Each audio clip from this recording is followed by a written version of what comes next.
Hello guys. तो हम लोग आज मैजिक फ्लोर्स का बताएंगे कैसे सेटअप करना है। जैसे डिस्प्ले पर कुछ नहीं है इसके, तो यहाँ पे सेटअप कैसे करें। तो सबसे पहले इस पे जाना है। इस पे जाएंगे, क्या लिखा है, मैजिक फ्लोर्स लाइव 3D लिखा हुआ है। ठीक है, साल इसके अंदर चलते हैं।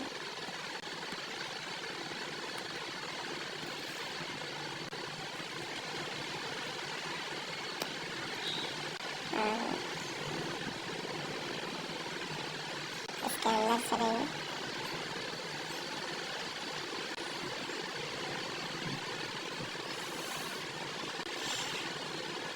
इसके अंदर जाने के बाद यहाँ पे थोड़ा टाइम लेते हैं,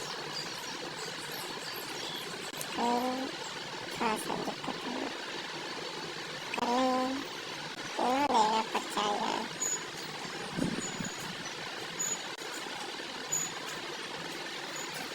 अब यहाँ पे मिल जाएगा आपको अप्लाई पे क्लिक करना है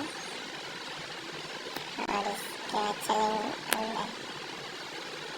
यहाँ पे दिया हुआ set desktop, set to lock screen and desktop. आपको सीधा सा सिंपल सा नीचे वाले पे क्लिक करना है और नीचे वाले पे क्लिक करने के बाद चलिए हम लोग कर लेते हैं।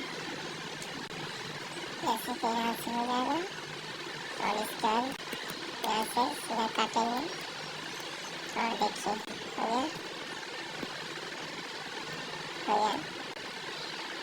तो ऐसे वीडियो देखने के लिए लाइक और चैनल को सब्सक्राइब करते रहिए।